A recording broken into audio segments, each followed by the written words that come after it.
इंद्रियां हमारे मन ऐसी जगह फंसा देते हैं कि रात दिन जलते रहो। ये हुई अंदर की मार। बाहर की मार है, हम किसी से द्वेष नहीं करते, फिर भी कोई हमें गाली देता है, कोई निंदा करता है, कोई मारने का प्रयास करता है, कोई उपहास करता है। ये हर भक्त के जीवन में होता है। तो श्रीपाद कह रहे हैं दोनों तरह की मार जो सह गया उसका हृदय बन जाता है इस प्रेम रस का रसास्वादन करने के लिए। भगवान देख रहे हैं पर वो चुप रहेंगे। हमारी बात को पकड़ना, जब तक आप परिपक्व नहीं हो जाएंगे तब तक आपको पीटने देंगे।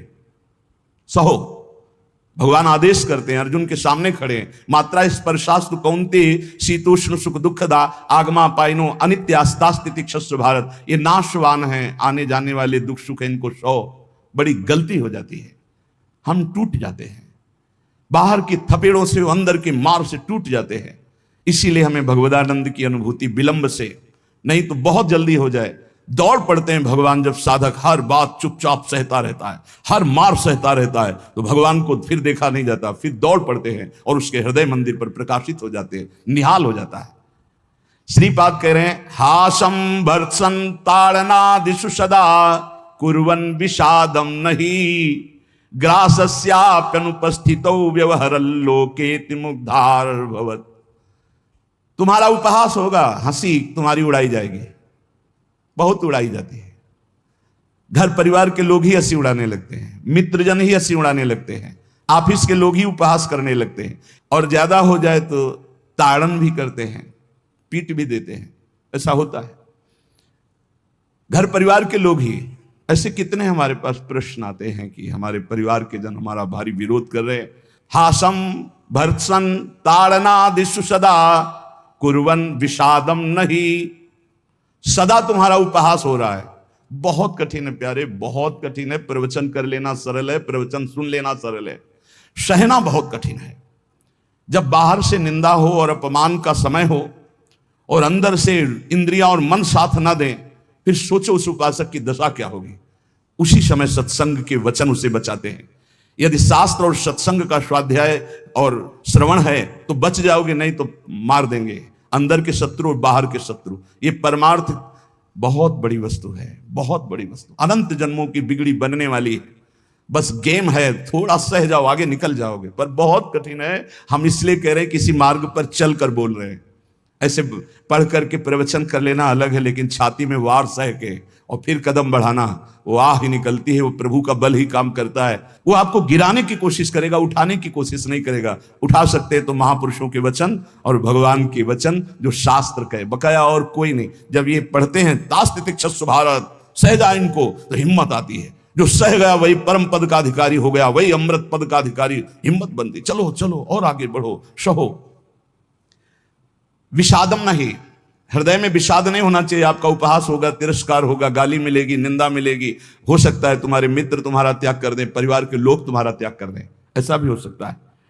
ग्रासस्याप्यनुपस्थितौ व्यवहरल्लोकेति मुग्धार भवत्। हो सकता है कि तुम्हारे खाने पीने की व्यवस्था में भी व्यवधान पड़ जाए। देख लो, तितिक्ष ब्राह्मण को बांध लिया, प्रसाद उसका छीन लिया, उसकी पिटाई की बहुत। एकादश स्कंद में क्या दोष था? केवल भगवान के भजन के लिए दृढ़ नियम लिया था, मौन रहूंगा, बोलूंगा नहीं, चाहे जितना सताया जाऊं, कभी भगवान के मार्ग को नहीं छोड़ूंगा। शुरू हो गया जीवन में उपद्रव उसके। कह रहे हो सकता है कि आपको ग्रास लाभ के लिए भी परेशानी आ जाए, जैसे सुदामा जी को। तुकाराम जी भी महाराज, अभी आगे चरित्र, तुकाराम जी भी महाराज कह रहे हैं अन्न के बिना परिवार त्रस्त हो गया, एक कवल खाने के लिए अन्न की व्यवस्था भी नहीं रही। लेकिन कभी विषाद नहीं हुआ। पांडुरंगा विठल के प्रेम रंग में श्री चरणों में नूपुर बांध करके नाचते सामने, जय राम कृष्ण हरि, जय राम कृष्ण। चाहे जितना दुख हो, कभी नियमावली नहीं टूटी। और कह रहे हैं कि व्यवहार में प्रायः लोग तुम्हें मूढ़ ही समझे ऐसा व्यवहार करना। बहुत विद्वान हो, बहुत ज्ञानी हो, ऐसा करोगे तो फंस जाओगे। अपने को छुपा करके भजन बढ़ाओ। जब तक परिपक्व ना हो जाए तब तक कोई जान न पावे कि तुम इतने भजनानंदी हो, तुम ज्ञानी हो, तुम भगत हो। नैष्किंचन्य महाधनो निज गुणा न स्थापयन् कर्हिचित् सर्वाश्चिद वपुषो नमन प्रणयतः सेवस्य वृंदावने। अकिंचनों के परम धन श्री भगवान होते हैं। अपने गुणों का प्रकाश मत करो, बालवत रहो, दूसरे के द्वारा किया हुआ तिरस्कार, अपमान, निंदा, उपहास सह जाओ। हो सकता है तुम्हारी परिस्थिति ऐसी बिगड़ जाए कि भोजन आदि की भी व्यवस्था नहीं, पर चिंता मत करना, पूरा जगत तुम्हें नमस्कार करेगा, ऐसी स्थिति जागृत होगी। ये बात, आखिरी परिणाम को जो देखता है वो दौड़ता चला जाता है परमार्थ में, जो वर्तमान में शरीर की व्यवस्था देखता है वो हार जाता है। श्री तुकाराम जी महाराज कह रहे, जब शास्त्र ऐसा कहते हैं, बड़े बड़े संत कहते हैं कि जीव ब्रह्म ही है, बहुत ध्यान से सुनना, बहुत बड़े महापुरुष के वचन हैं, बहुत माल मिल जाएगा परमार्थ में चलने के लिए, बहुत बहुत माला माल हो जाओगे अगर पकड़ लोगे। तुका मन राखो अंकुश अधीन, प्रतिदिन नवीन जागरण, एकांत में बैठ शुद्ध करो चित्त, सो सुख अनंत पार नाही, आय के ही में रहेंगे गोपाल, साधन सुफल घर बैठे। घर बैठे भगवत प्राप्ति का उपाय कह रहे हैं। शास्त्रों में लिखा है, संतों ने कहा है, जीव ही ब्रह्म है, ब्रह्म ही शरीर भाव को प्राप्त होने के कारण जीव कहा गया। बिल्कुल अकाट्य शब्द है, इसमें कोई संशय नहीं। जीव शिवा, शिव जीवा, जो शिव है सब में विराजमान है, वही तत्व है। वो अपने स्वरूप को भूल गया, शिवहम, और इस देह भाव को प्राप्त हो गया तो जीवत्व, उसके आगे जीव कह दिया गया। जैसे कई बार एक बिल्कुल ग्रामीण भाषा में इस बात का उदाहरण दिया कि जीव क्यों कहा गया। जैसे हम देखते हैं कि एक आदमी रिक्शा चलाता है, उसको बोलो रिक्शा, वो खड़ा हो जाएगा। वो क्या रिक्शा है क्या? नहीं। ये भी नहीं कहा ए रिक्शा चालक, ऐसा भी नहीं कहा, रिक्शा, वो खड़ा हो गया। क्यों? वो तदात्म है रिक्शा में। फिर कुछ दिन बाद वो पैसा बढ़ता है, टैक्सी खरीद लेता है, अब उसको बोलो रिक्शा, नहीं खड़ा होगा, टैक्सी, खड़ा हो गया। क्यों? अब वो टैक्सी में तदात्म है। वो टैक्सी नहीं है पर टैक्सी में तदात्म। ऐसे ये शरीर पांच भौतिक है, स्त्री पुरुष इस शरीर का संबोधन है, उत्तम अधम इस शरीर को लेकर के है। वो सच्चिदानंद तत्व एक निर्विकार अनंत घड़ों में एक ही प्रकाशित हो रहा है। जब जीव, श्री तुकाराम जी महाराज कहते हैं, बहुत आनंद का विषय ये साधक के लिए, जब जीव ब्रह्म ही है, ब्रह्म से भिन्न नहीं है, यदि ये संत वचन सत्य हैं, शास्त्र सिद्धांत सत्य है, संतों का अनुभव सत्य है, तो ये सबको प्रतीत क्यों नहीं हो रहा कि सब ब्रह्मानंद स्वरूप हैं? क्यों नहीं प्रतीत हो रहा? बहुत सुंदर बात है। भगवान सर्वगत हैं, सब में हैं, समरूप हैं, बराबर, कमी बेसी नहीं कि चींटी में छोटा भगवान है, हाथी में बड़ा भगवान है। वो आत्म तत्व देवता में, ब्रह्मा में, चींटी में, हाथी में, सब में समान है। और जो ऐसा देखता है वही ज्ञानी है। विद्या विनय संपन्ने ब्राह्मणे गवि हस्तनी स्वनी चौपाके च पंडिता समदर्शिना।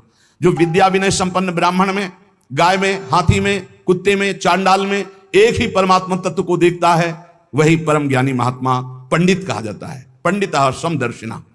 वो परमात्मा सम है, सर्वगत है, सबके हृदय में है, सब भूतों में है, अर्थात सब जीवों में है।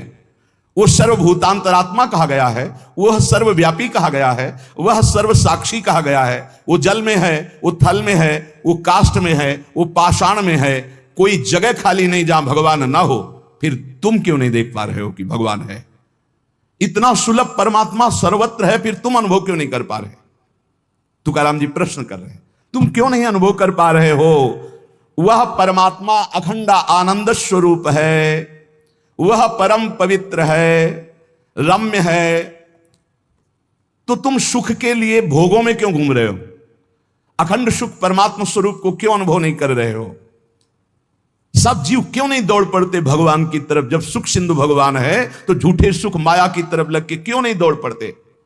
कौड़ी कौड़ी के लिए रात दिन मरा करते हैं, कहीं भी सुखानुभूति नहीं, चिंता शोक भय अशांति। इस संसार से किनारा काट के क्यों नहीं भगवान को प्राप्त कर लेते? ये भाव नदी बड़ी दुस्तर है, मोह माया रूपी, विषय वासना रूपी ऐसा जल भरा है कि इसको काट कर निकल पाना बड़ा कठिन है। संसार इसी दुख में गोते खा रहा है। सुख समुद्र भगवान में क्यों नहीं? जबकि सबके हृदय में, सबके समीप है, सबके साक्षी, सब रूपों में है, और वही आनंद स्वरूप है, और उन्हीं की हम खोज कर रहे हैं, आनंद समुद्र की, पर क्यों नहीं? इस संसार से राग हटा के क्यों नहीं परमात्मा का भजन करते? श्री तुकाराम जी कहते हैं यही सबसे बड़ा आश्चर्य है माया का। यही माया का सबसे बड़ा आश्चर्य है कि आनंद सिंधु भगवान सबके हृदय में है, सब रूपों में विराजमान है। और सही पूछो तो आनंद सिंधु का बच्चा आनंद सिंधु के समीप बिल्कुल है, बस कूदने की जरूरत है। पर वो इधर ना मुड़ करके वो इधर मुड़ा हुआ संसार की तरफ है। जीव ऐसी उल्टी बोली बोलता है कि संतों को उनकी बात सुनकर हंसी आती है। वो उल्टी चाल चलते हैं। भगवान इधर है दाहिने, वो सदैव बाएं चलेंगे, बाएं बात वाम मार्ग में चलेंगे। शास्त्र के विपरीत चलना बाएं मार्ग में चलना है। अरे भाई उल्टा बोलना छोड़ दो, उल्टा चलना छोड़ दो, अभी आनंद में डूब जाओगे। अरे पूछो मत, उल्टा बोलना शुरू करे तो कान में अंगुली देने लग की बात आ जाए। उल्टा चल रहे हैं, उल्टा बोल रहे हैं, बहुत। और इंद्रियां मन इतने दुष्ट हैं कि पूछो मत, जरा सी चूक हो जाए नरक में फेंक दें, नरक में फेंक दें। सही मार्ग में आओ। मैं प्रभु का हूं, मैं मुक्त ही हूं, मुझे मुक्त नहीं होना। मैं महान सुखी हूं। किसी के भी पूछने पर मत कहो मैं दुखी हूं। किसी के पूछने पर मत अपनी समस्याएं बताओ। किसी के पूछने पर मत कहो कि मैं ऐसा हूं। नहीं, जैसा बोलोगे वैसे ही सत्य भाव होता चला जाएगा। दुख है लेकिन नहीं, मैं दुखी नहीं, ये मन बुद्धि इंद्रियों का खेल है, मैं सच्चिदानंद भगवान का अंश हूं। निकल जाओगे माया से। सचमुच सचमुच चाबी दाहिने घुमाओगे तो ताला तुम्हारा बंद होता चला जाएगा, बाएं घुमाओगे तो ताला खुल जाएगा। मन के अनुकूल चलोगे तो ताला बंद होता चला जाएगा ब्रह्मानंद का। और मन के प्रतिकूल बाएं घुमा दो अर्थात प्रभु की तरफ, अभी आनंद में डूबे। बड़ा दुष्ट है, बड़ा दुष्ट है मन। ये हम ऐसे नहीं बोल रहे, खूब जांच के बोल रहे हैं, खूब जांच के बोल रहे हैं। ए भाई, कभी मन को दुलार करने में मत फंसना, नहीं किया कराया सब चौपट कर देगा। हमारे शब्द लिख लो, जो मन को दुलार करने में फंस गए, जो मन कहे वही करो, नष्ट हो जाते हैं, बहुत बुरी तरह नष्ट हो जाते हैं। जिधर जा रहे हो वो रास्ता ठीक नहीं है। काम क्रोध लोभ मोह मद मत्सर ठग लगे हुए हैं, सब लूट लेंगे, नरकगामी बना देंगे। और यहां आपसे सच्चे हृदय से कहता हूं, वृंदावन में बैठ के कोई किसी का नहीं, सब अपने सुख के लिए प्यार करते हैं। बात बैठा लो दिमाग में। तुम अगर सोचते हो कि किसी को हम प्यार के द्वारा दुलार के द्वारा ठीक कर देंगे, संभाल देंगे, तो वो ठीक होगा कि नहीं, लेकिन तुम खराब हो जाओगे, तुम नष्ट हो जाओगे। ये बात हृदय में बैठा लो। सीधे अपने मन को शासन पे लेकर इंद्रियों को भगवान में लगाकर पावन कर लो तो कर लो, नहीं तो बहुत बड़ा माया जाल है, फिसलते चले जाओगे। संसार की तरफ पीठ करो और दौड़ पड़ो भगवान की तरफ। राधा राधा राधा राधा, यही दौड़ना है। ना अगल देखो, ना बगल देखो, ना पीछे देखो, सीधे आगे देखो। राधा राधा राधा, दौड़ते चले जाओ। ये संसार का प्रवाह जहां से प्रकट हुआ है उस उद्गम स्थान पे पहुंचना पड़ेगा। उद्गम मूल स्थान कौन है? श्री कृष्ण। ऊर्ध्व मूल मधासा कामस्तम प्रावरभ्यम। सचमुच सचमुच तुम मुक्त हो, तुम सुखी हो।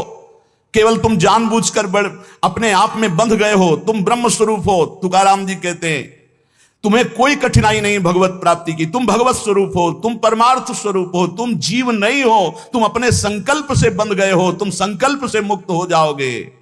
मैं बंधा हुआ बहुत नीच हूं, ये वो, रोते रहो, जन्म जन्म रोते रहो, कभी ठीक नहीं होगे। अरे तुम भगवान के स्वरूप हो, ऐसा समझकर एक बार हिम्मत कर निकल जाएगा। या कैसे तुम्हें बताएं, बड़े बड़े बुद्धिमानों की बुद्धि में ऐसे अंधेरा फैला करके फंसा ले, उसका नाम माया है। ज्ञानी नाम अपचेतांश देवी भगवती हिसाब बलादा कृष्ण मोहाय महामाया प्रेक्षति। कभी भी मन और इंद्रियों के पोषण की वृत्ति साधक न रख लेने तो बहुत उसे पछताना पड़ेगा। कोई उपाय नहीं होता जब बुद्धिमान फंसता है।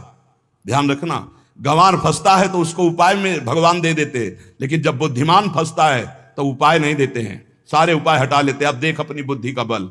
तब जब चिल्ला कर रोता है नाथ, तब कहते ये रास्ता है, निकल, अब मेरी बात मान जा। उपासक तभी फंसता है जब हरि गुरु की आज्ञा का उल्लंघन करता नहीं, कोई फंसा नहीं सकता। ध्यान रखना, पाप पुण्य, विधि निषेध, बंधन मोक्ष, जन्म मरण, इनके चक्र में यदि पिसना है तो पिसो, जाओ संसार के मार्ग में। नहीं तो भाग भाग भगवान की तरफ भाग। अभी समय है, मृत्यु के पहले पहले परमार्थ की यात्रा पूर्ण कर ले, नहीं तो पछताना पड़ेगा। जैसे तोता अपने पैरों को ढीला कर दे, छोड़ दे तो उड़ जाए, वो नलिनी में जो फंसा हुआ है, बंदर चने छुहारे का लोभ छोड़ दे तो सुराही से हाथ निकल जाए, ऐसे ही यदि तू भोगों का लोभ छोड़ दे तो शरीर से मुक्त हो जाए, तोते की तरह तू उड़ जाएगा। अहम और मम ये दो हैं जो तुझे बांधे हुए हैं। देह भाव में पुरुष, मम ये मेरा परिवार, मेरा रुपया पैसा, मेरा सब, यही दो बांधे हुए हैं। तू इस संकल्प को अगर छोड़ पाए, अहम और मम को, तो तू उसी क्षण ब्रह्म रूप है, ब्रह्म रूप है। कौन किसको बांधे है? तुकाराम जी कह रहे, कौन किसको छुड़ाता है? अरे सब संकल्प की माया है। तेरा संकल्प तुझे बांधे, एको हम बहुत श्यामा, और तेरा संकल्प ही तुझे मुक्त कर देगा। बहुत श्यामा से एको हम, ये मन जैसा संकल्प करता है वैसा ही वो बन जाता है। बहुत सुंदर प्रसंग है साधक के लिए। ये मन जैसा संकल्प कर, मैं कामी, उसी समय मन काम हो गया। संकल्प, कल्पना, संसार, वासना, वृत्ति, मन, माया, ये 7 पर्यायवाची शब्द हैं एक माया के। मन, कल्पना, सारा संसार, वासना, वृत्ति, माया, ये सब एक ही पर्यायवाची शब्द है, इसी का नाम माया है। मन में दौड़ रहे हैं जहां मन जैसे गया, कल्पनाओं में घूम रहे हैं, जिसे कहा जाता है बहुत ज्यादा सोचना, कल्पना करना, ओवर थिंकिंग। संकल्पों में ऐसा कर लूंगा, ऐसा कर लिया है, ऐसा आगे हो जाएगा। वासना, ये भोगा, ये भोग लूंगा। वृत्ति, हर समय रुपया पैसा संसार का चिंतन। मन संकल्प विकल्प करता रहता है। यही मैं, मोर, तय, तोर, यही एक शब्द है बंधन। यही सब पर्यायवाची शब्दों में इनको कहा गया, संकल्प, कल्पना, संसार, वासना, वृत्ति, मन, माया, लेकिन ये एक ही है। जीव स्वयं से बंधा है, उसे स्वयं से छूटना होगा, कोई छुटा नहीं सकता। केवल उपदेश दिया जा सकता है, साधन बताया जा सकता है, लेकिन चलना तो आपको ही होगा। अहमता और ममता ये दो हैं जिनसे तुमने स्वयं को बांध रखा है। इनको स्वयं से तुम्हें काटना होगा, तभी तुम मुक्त होगे। जे भी तुम्हारे संकल्प भस्म हुए, उसी समय तुम ब्रह्म स्वरूप प्रकाशित हो जाओगे। जैसे उज्जवल सोने का मल नष्ट होता है तो दमकने लगता है, ऐसे ही ब्रह्म स्वरूप आपका प्रकाशित हो जाएगा जिस समय आप भोगों का संकल्प त्याग देंगे। कामना, कल्पना, यही मोक्ष में बाधा पहुंचा रहे हैं। कामना, कल्पना, वासना, मन तुम्हारा, संकल्प। असदधाना पुरुषा धर्म सस्यास्य परम तप अप्राप्य माम निवर्तन्ते मृत्यु संसार वर्तमनि। यदि मेरी बात पर श्रद्धा कर ले तो इसी क्षण मुक्त हो सकता है। वर्ष, 2 वर्ष, महीना, 2 महीना नहीं, कोई संकल्प नहीं, कोई कामना नहीं, प्रभु के सिवा कोई चिंतन नहीं। अब मेरा लक्ष्य भगवत प्राप्ति, अपने स्वरूप में स्थित होना। जीव की अगर ऐसी श्रद्धा हो जाए मेरे वचनों पर तो अभी भगवत प्राप्ति हो जाए, क्योंकि भगवत स्वरूप है पर श्रद्धा होती नहीं ऐसी, इसलिए उसे इतना प्रपंच झेलना पड़ता है। अगर संत महापुरुषों, गुरुजनों, शास्त्रों पर श्रद्धा हो जाए तो बहुत जल्दी भगवत प्राप्ति हो जाए। श्री तुकाराम जी महाराज अपने दृढ़ निश्चय से साधन पथ पर चलते। कथा, कीर्तन, व्रतानुष्ठान, भगवत चर्चा, श्रवण, सदग्रंथों का पाठ और रात दिन गुरु प्रदत्त राम कृष्ण हरि, इसी का जप और इसी का कीर्तन। स्वप्न में बड़े बड़े महापुरुषों के दर्शन होने लगे श्री तुकाराम जी को। नामदेव जी, बड़े बड़े महापुरुष जो नाम जापक, सबसे सानिध्य, सबका, और ऐसा जो उत्तम वृत्ति से साधना करते हैं तो उनको उत्तम उत्तम अव्यक्त महापुरुषों का सानिध्य मिलने लगता है। इनके हृदय में धारा प्रवाह, भगवन नाम, धारा प्रवाह, अव्यावृत, अखंड, इतना नाम की जिस जमीन पे बैठ के कीर्तन करते और वहां से जब चले जाते और वो जमीन पे कान रखो तो वहां से निकलता था राम कृष्ण हरि, विठल विठल विठल, रोम रोम विठल में श्री तुकाराम जी का। और जब ये अश्रुप प्रवाह करते हुए पांडुरंगा राम कृष्ण हरि, जय जय राम कृष्ण हरि, तो कोई ऐसा श्रोता नहीं होता था जिसके आंसू ना आ जाए। ऐसे आर्त भाव से पुकारते थे। चारों दिशाओं में आनंद छा जाता जब श्री तुकाराम जी नूपुरों की झनकार करते हुए चरणों से नाम कीर्तन करते। 27-28 वर्ष की अवस्था में पूरे भारत में यश फैल गया श्री तुकाराम जी का। महाराष्ट्र में तो था ही, पूरे भारत में फैल गया कि ऐसे अद्वितीय महापुरुष इतनी कम अवस्था में ऐसी लोक मान्यता, ऐसी प्रतिष्ठा किसी बिरले को प्राप्त होती है। 28 वर्ष की अवस्था में पूरे भारत में श्री तुकाराम जी महाराज का पावन यश। अगर अधकचरा योगी हो तो इसी में फंस जाता है, अपने यश के भोग में फंस जाता है, आगे नहीं बढ़ पाता है।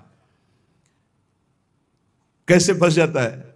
जहां यश कीर्ति हुई, लोग इकट्ठा होना शुरू किए, फिर वो नाना प्रकार की स्तुति गान, नाना प्रकार। एक बार हम जब गंगा किनारे भ्रमण कर रहे थे तो एक वयोवृद्ध महात्मा, भगवत प्राप्त ब्रह्मबोध संपन्न महापुरुष, तो उन्होंने नजदीक बुलाया और कहा, बच्चा हमारी बात को जीवन भर याद रखना, ये संस्कृति है, संसार संस्कृति, जन्म मरण का चक्र। जब तुम्हारा भजन बनेगा तो तुम्हें सरकार कहेंगे, भगवान कहेंगे, भगवान और सरकार कह के सरका देंगे भगवान से। बचना भगवान कहलाने से और बचना सरकार कहलाने से। निरंतर भगवदाकार वृत्ति की आशा करो कि हमारी वृत्ति भगवदाकार रहे। तो यहां श्री तुकाराम जी कह रहे, प्रायः जब यश प्रकट होता है सच्चे उपासक का पूर्व पुण्य या इस जन्म के भजन के प्रताप से, तो उसी का वो भोग करके संतुष्ट हो जाता है। बहुत ही यश कीर्ति है, बस उसकी साधना फिर जो आंतरिक थी वो शिथिल होने लगती है। लोग स्तुति गान करने लगते हैं तो ये 5 उसे फंसा लेते हैं, शब्द स्पर्श रूप रस गंध। श्री तुकाराम जी कहते हैं कैसे? अब शब्द फंसाते हैं उसे। पहला शब्द है ना, शब्द स्पर्श रूप रस गंध, तो शब्द फंसाते हैं। माया के द्वारा भेजे हुए लोग आने लगते हैं, माया के द्वारा। भगवान के द्वारा क्यों नहीं कहते? क्योंकि भगवान के द्वारा प्रेमी भक्तों का मिलन होता है, मायावियों का नहीं। माया के द्वारा भेजे लोग आने लगते हैं और वो स्तुति गान करने लगते हैं। आपका तो अवतार हुआ है मेरे उद्धार के लिए, आप तो साक्षात स्वयंभू भगवान हैं, न जाने क्या क्या, न जाने क्या। प्रणाम है उनकी वचन को, उनकी श्रद्धा को, लेकिन तुम क्या हो? ये बात तुम्हें ध्यान नहीं भूलना चाहिए, ये ध्यान रखना चाहिए। वो भूल जाता है और शब्द का भोग करने लगता है। बड़ाई के शब्द, सम्मान के शब्द, स्तुति के शब्द, संस्कार जो साधना के पढ़ने चाहे थे वो इस संस्कार बदलने लगे। बहुत ही आगे आप सुनिएगा, बिल्कुल छान छान करके परमार्थ को रख दिया तुकाराम जी ने, होश उड़ा दिया अच्छे अच्छे के। श्री तुकाराम जी कहते, सीधे साधे भोले भाले आसपास लोग जमा होने लगे, स्तुति करने लगे। जय हो, तुम्हारा तो अवतार हमारे लिए हुआ है, लिखे हैं, तुम्हारा तो अवतार हमारे लिए हुआ है। बस आडंबर की चादर ओढ़ना प्रारंभ हो गई। अब जो एकांतिक भजन, अंदर चिंतन, भगवत प्राप्ति, आराधना, वो तो सब गोल। अब शब्द ने मार दिया, शब्द में फंस गए। अब अगर कहीं थोड़ी साधना चलती रही तो चमत्कार प्रकट हो जाते हैं, रिद्धियां सिद्धियां। ये बहुत अच्छे साधकों में होती, कोई साधारणों में नहीं होती। चमत्कार और भीड़ इकट्ठा। वो चमत्कार से जिस पहाड़ पर चढ़ना चाहता था ब्रह्मबोध भगवत प्रेम, बदल गया रिद्धियां सिद्धियां। इसलिए गोस्वामी तुलसीदास जी ने कहा है, रिद्धि सिद्धि पेरे बहुआई, बुद्धि लोभ दिखावे भाई, होए बुद्धि जो परम सयानी, तिन तन चितई ना नहित जान। हमारा अनहित हो जाएगा अगर रिद्धियां सिद्धियां स्वीकार कर ली तो भगवत प्राप्ति नहीं होगी। विडंबना यह हुई कि जहां से उसको निकलना था वहीं फंस गया और दंभ करने लगा, दंभ शुरू हो गया। अब लोगों से अपने को श्रेष्ठ दिखाने के लिए नाटक शुरू हो गया। एकांत में चाहे 5 मिनट आंख मूंद के ना बैठते हो, लेकिन जब सामने तो फिर आंख मूंद के बैठे, ध्यान। वो ऐसा भागवतिक स्वरूप, ऐसा भागवतिक नाटक दिखाना। शुद्ध अंतःकरण से चला था परमार्थ ब्रह्मबोध प्राप्त करने के लिए, दंभ और पाखंड का प्रवेश हो गया। तुकाराम जी कहते हैं, मैंने कितनों को गहरा करके ऊपर से नीचे गिरते छाचित्त देखा है, इस माया ने गिराया है। हम बात करते हैं उन सावधान साधकों के लिए जो भगवत प्राप्ति के लिए चल रहे हैं, बहुत चलनी लगा करके एकदम, एक भी जैसे दाना दाना एकदम चमकता हुआ, कोई कूड़ा करकट नहीं, ऐसी वस्तु दे रहे हैं श्री तुकाराम जी।